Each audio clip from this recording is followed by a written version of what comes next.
So the last topic for Unit 4 is Hess's Law. So Hess's Law is a way to deal with heat happening during a multi-step reaction. So we'll go do a bunch of examples, but you should be able to, given the steps of a reaction, figure out what happens with the whole reaction, or if you know what's happening with the whole reaction and some of the steps, figure out a missing one, that sort of thing. So, the reason for Hess's Law is that many chemical processes are actually a series of smaller chemical reactions, but then we only write the overall final products and very, very initial reactants into the formula. All right? The thing is that the energy transfer is going to go through many steps. There's going to be several instances where bonds break and new bonds form, and then bonds break again and more new bonds form. So a good example of this is cellular respiration. If you remember the process of this at all from like your biology classes or something like that, you know, there's the glycolysis reaction, there's the Krebs cycle, there's the electron transport chain, all right, and then each of those can be broken down into even smaller reactions, all right? So how do we measure the change in energy if we have to go through all of these different steps? So, Hess's Law allows us to deal with these reactions one of two ways. You can deal with the individual steps and just add them together, or you can just measure beginning to end. All right, so that's what Hess's Law tells you, is that if you have a reaction that goes through 5 steps, A, B, C, and D, the addition of the individual energy changes, so like the energy change from A to B, and then from B to C, and then C to D, and then D to E, is the exact same. You can just sum it up together as the energy change of the whole thing. All right? So, this is something where you'll probably want to write this down and then have it next to you, like take a screenshot of this or something, so that you can kind of watch these steps happen with an example. All right, so you're going to start off by making sure you have a balanced thermochemical equation for each of the stepped reactions. All right, a lot of times that's done for you. Along with the next one, you want to make sure for the total reaction, you also have a balanced equation for that. And then you're going to manipulate the steps so that as you combine them together, they sum into that final reaction. So sometimes you might have to flip a piece of the process, one of the small step reactions. And again, I'll show you what this means. If that happens, you need to remember to reverse the delta H for that step. All right.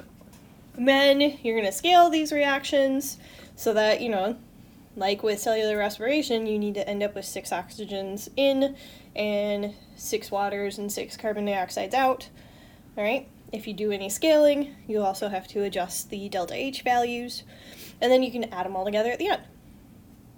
So, let's see what this looks like. Here is a sample. So we have our equation here. This is the full reaction. All right, so water gas reaction produces carbon monoxide and hydrogen gas, which can be used as fuel. The overall equation looks like this. However, we don't know the energy change for this whole thing, but we do know the energy changes for some steps related to it. All right. So what we need to do is we need to get these 3 step reactions set up so that if we were to combine them, kind of add them together, at the end, I would get this. All right? So the first thing we got to do is make sure that everything is in the direction that makes sense. So like we need carbon on its own and water in our reactants. All right, so equation 1, this is where we're going to get our carbon, and that's already in the reactant, so we're okay there. Then of the other equations, the only one that has water in it is equation 3, but water's on the product side, so we need to flip. reaction 3 to get water into the correct position. Alright, so I'm going to write it as 2H2O yields 2H2 plus O2. And when I flip that, I need to flip the sign on my enthalpy. Alright, so now we have carbon and water in the correct place. We need, that also helps us by putting hydrogen on the correct side. Now we need to make sure that we get carbon monoxide on the correct side.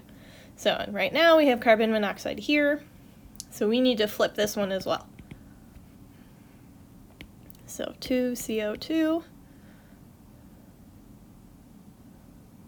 yields 2CO plus O2, and my delta H2 is going to be 566.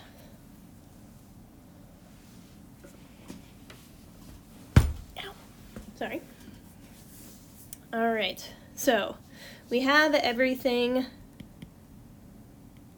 flipped so that we have stuff on the correct sides. Now we need to deal with scaling. All right, because right now we are in equation 1, we're going to make 1 carbon dioxide, the products, but then we put 2 into the next equation. That doesn't work. There's also, if you think about everything at the end, we only want 1 carbon monoxide overall. So what I'm going to do is I'm going to scale this reaction down, all right, by dividing everything in half.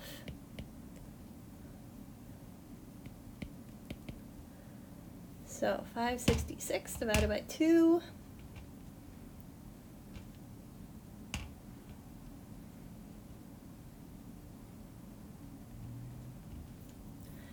283 kilojoules. All right, and if you look at the next one, we're going to have to do the same thing, because again, we only want 1 water, but here we've got 2. So let's have this one as well. So 483.6 divided by 2 is 241.8.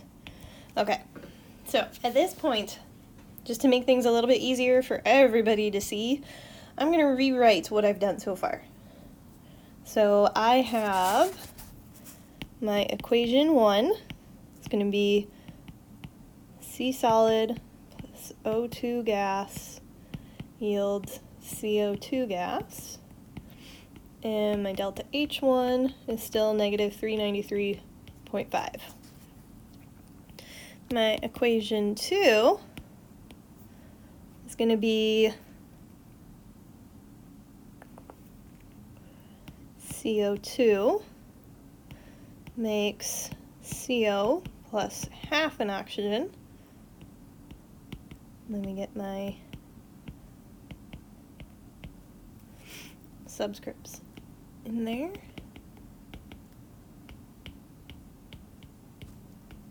And my equation 3 is going to be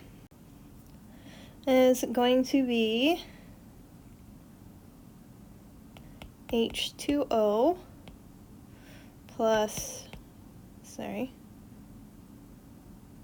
gas, H2 gas plus half O2, and that delta H is going to be positive 241.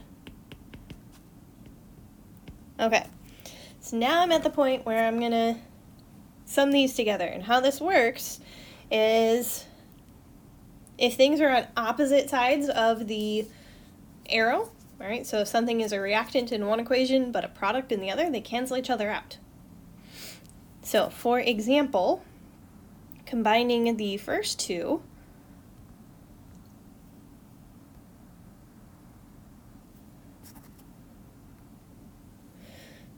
our CO2s cancel, which makes sense because there's no CO2 in our original equation. You can also see that this one oxygen is going to get canceled by these two half oxygens. All right, so now if I take everything and I combine these together, what's left, I'm going to have C solid plus H2O gas, and then I'm going to have CO gas plus H2 gas. And lo and behold, that matches the original reaction. All right, which means to get my delta H for the reaction, I'm going to take these three values and add them together.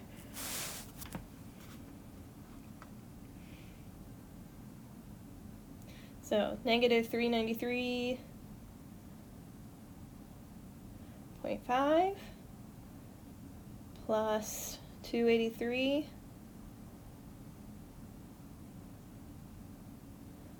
plus 241.8 is going to give me an overall positive 131.8 kilojoules for this reaction, which means it's positive, so we are absorbing energy, or this is an endothermic process.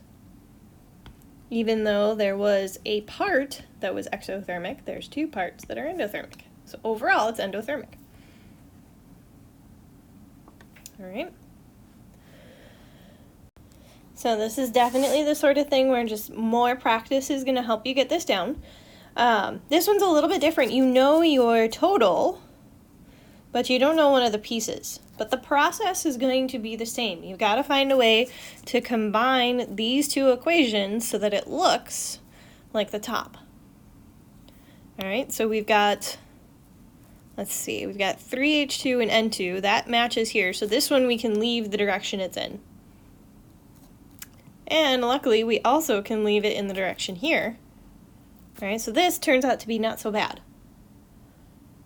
What this means is the negative 92.2 kilojoules of the whole reaction is going to be equal to 95.4 kilojoules to step 1 plus whatever delta H2 would be. All right, so if I add these two together, I should get this value. So since we are adding the 94.5 to get it to the other side, we need to subtract it.